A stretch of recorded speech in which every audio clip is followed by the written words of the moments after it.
Este é o vídeo de número 73 sobre o romanceiro da Inconfidência de Cecília Meirelles.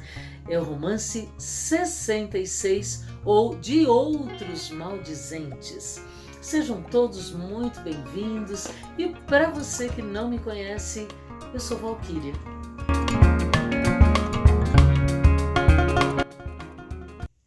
No poema anterior, o dos Maldizentes, vimos que muita gente falou mal de Tomás Antônio Gonzaga por seu envolvimento na Conjuração Mineira. Era desembargador, tinha regalias, morava em uma bela casa e as pessoas supunham que fosse corrupto. No poema de hoje, temos outros maldizentes a atacarem o nosso poeta Árcade e desembargador. A diferença é que o poeta deste livro, do romanceiro, interfere nessa maledicência. Se ele era assim, corrupto, por que, entre os bens que lhe foram tomados por ocasião de sua condenação, não havia nada de valor que pudesse ir a leilão, apenas um par de esporas baratas? Vamos acompanhar a leitura e a compreensão do texto, mas antes, já deixa o seu like e inscreva-se no canal. A nau que leva ao degredo apenas do Porto Larga já põe a pregão os trastes que os desterrados deixaram. Que fica daquele poeta Tomás Antônio Gonzaga? Somente este par de esporas, um par de esporas de prata. Por mais que se apure o peso, não chega a 40 oitavas.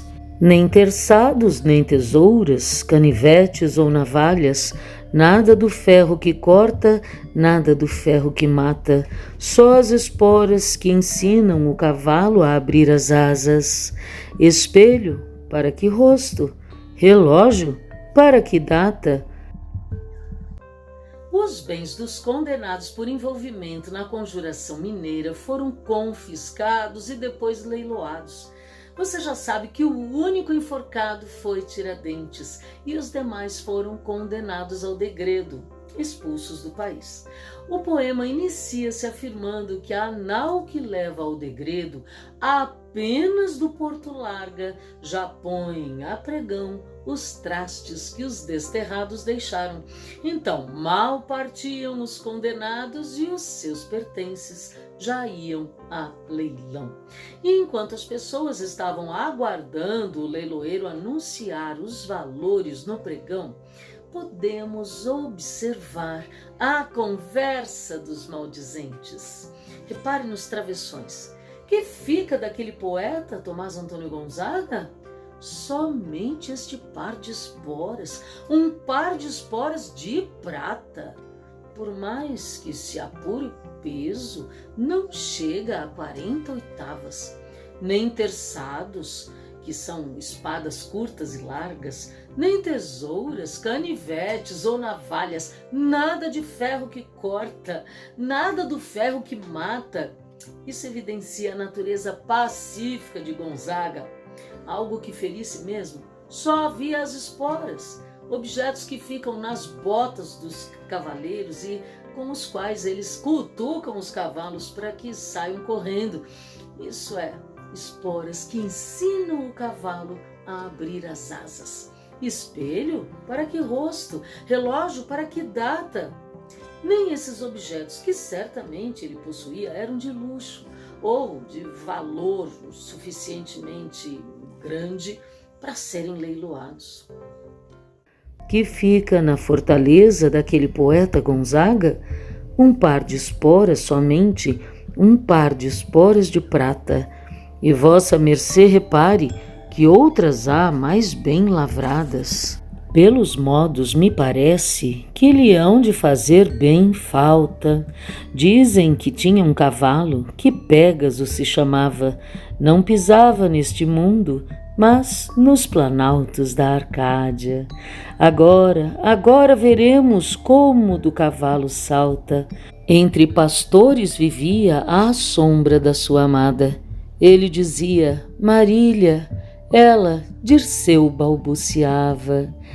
Repare nos travessões. As falas dos maldizentes à espera do leilão continuam, sempre em itálico e deslocadas para a direita.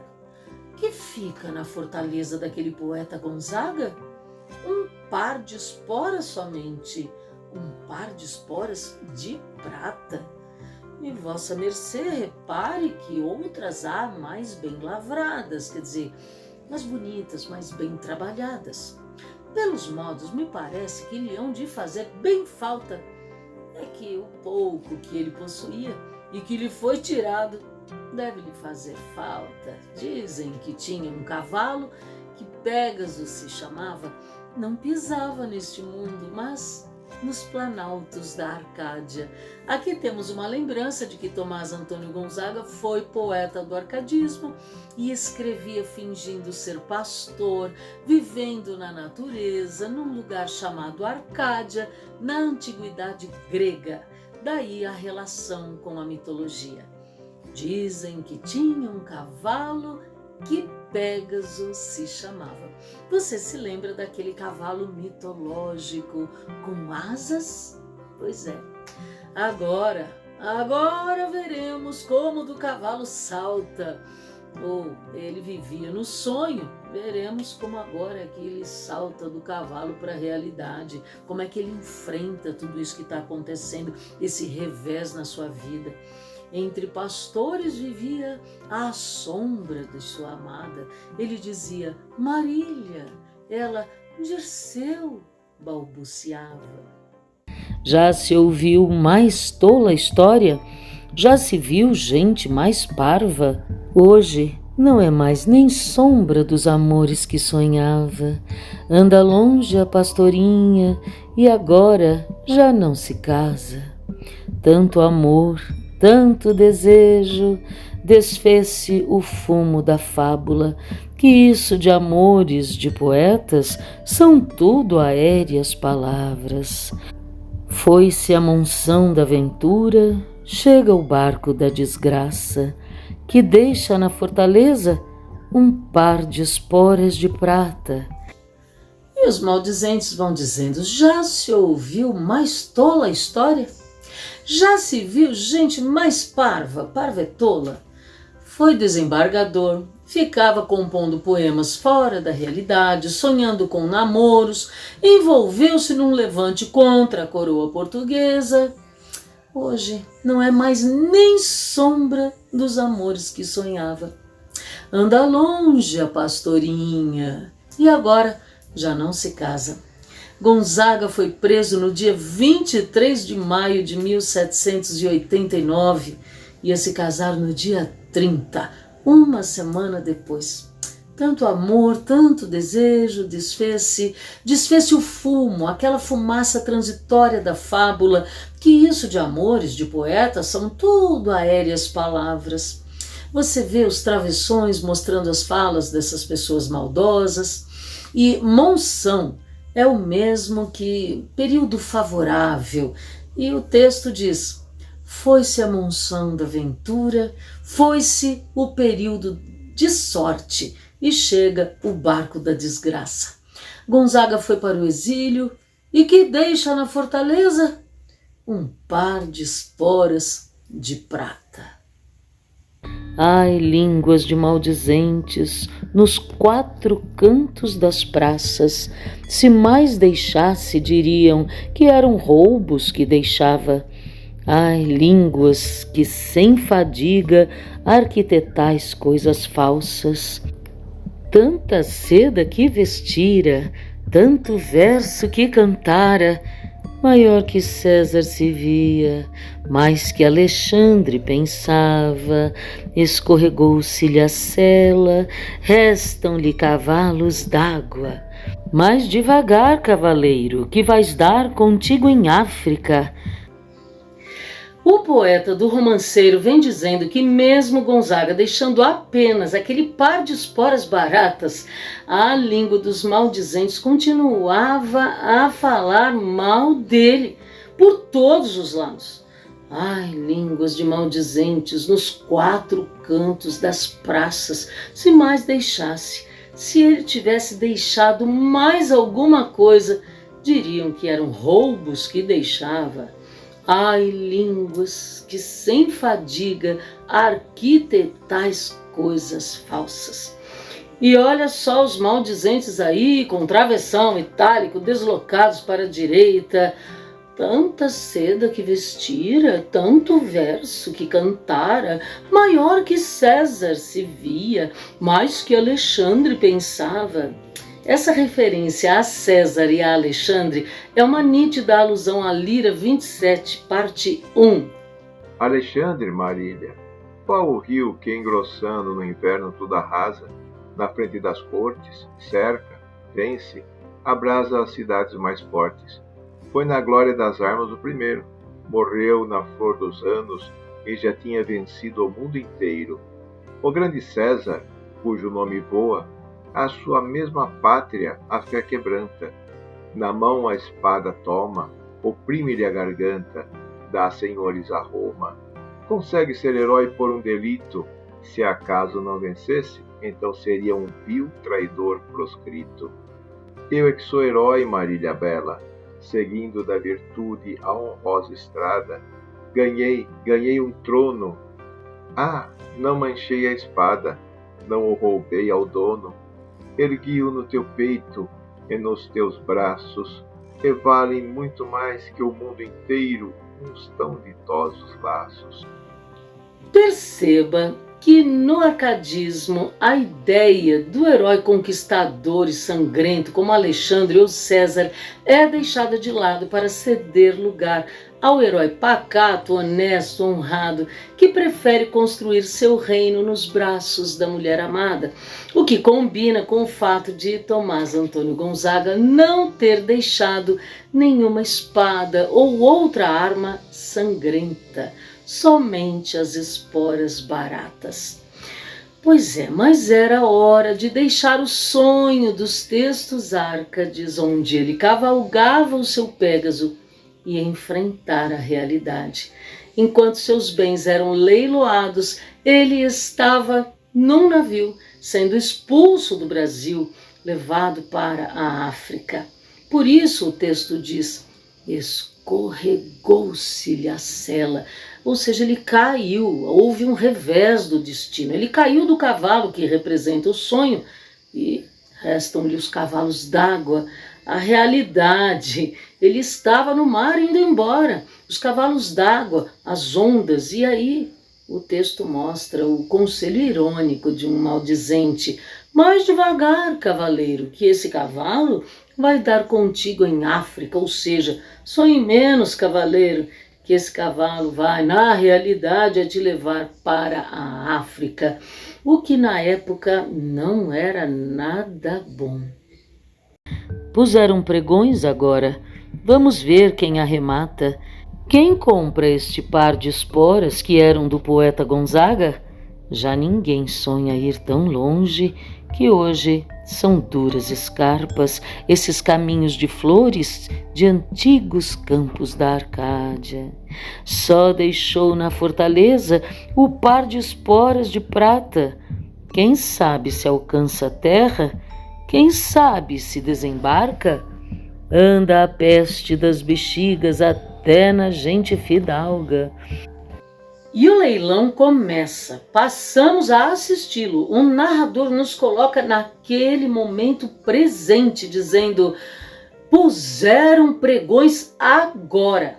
Vamos ver quem arremata, quem compra este par de esporas que eram do poeta Gonzaga.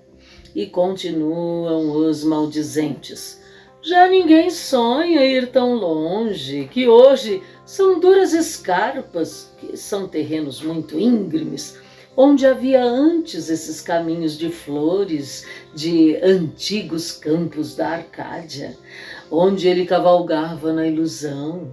Quem é que vai querer aquilo?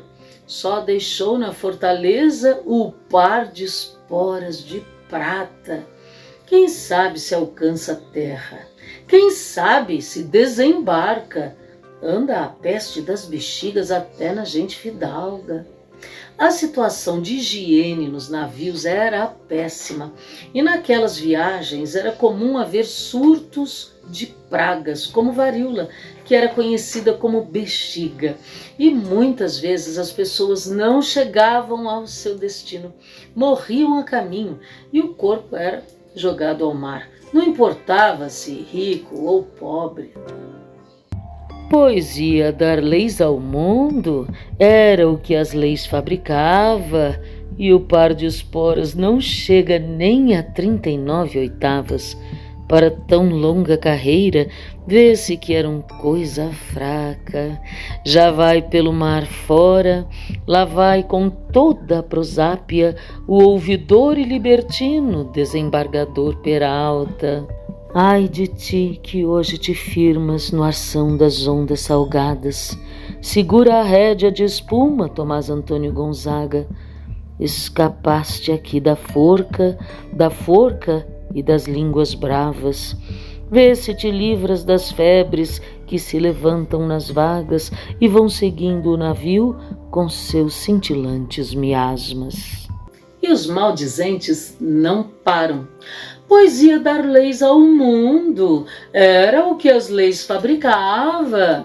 Isso mostra que realmente Gonzaga era um juiz poderoso. E o nosso poeta do Romanceiro da Inconfidência nos permite notar a incoerência desses comentários maldosos. E o par de esporas que não chega nem a 39 oitavas e ao longo do poema repete-se que eram de prata, nem de ouro eram. Para tão longa carreira, vê-se que eram coisa fraca. Quer dizer que em longa carreira já era para o nosso Gonzaga ter roubado mais, não é? Se ele era corrupto. E as línguas querem dizer que ele era orgulhoso. Olha, continuam, já vai pelo mar fora, já vai com toda a prosápia, que é justamente orgulho, falta de modéstia, o ouvidor e libertino, desembargador Peralta. Lembre-se de que eram chamados de libertinos os inconfidentes. Ai de ti que hoje te firmas no arção das ondas salgadas. Arção é aquela parte saliente das selas que se usam nos cavalos. Bom, se ele se firma no arção das ondas, é porque agora já está no mar, indo para a África. Segura a rédea de espuma, Tomás Antônio Gonzaga. Escapaste aqui da forca e das línguas bravas. Vê se te livras das febres que se levantam nas vagas. Vagas são as ondas e vão seguindo o navio com seus cintilantes miasmas. Miasmas são o mau cheiro exalado pelos doentes ou por animais e plantas em estado de putrefação.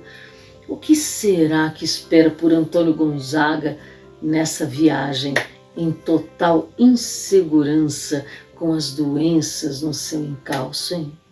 Siga-nos no Instagram, lá damos algumas dicas de 30 segundinhos sobre língua portuguesa.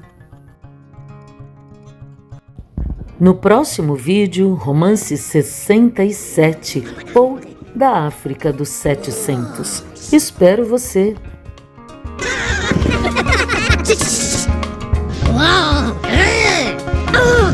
Pure macchina! Grazie, pare, io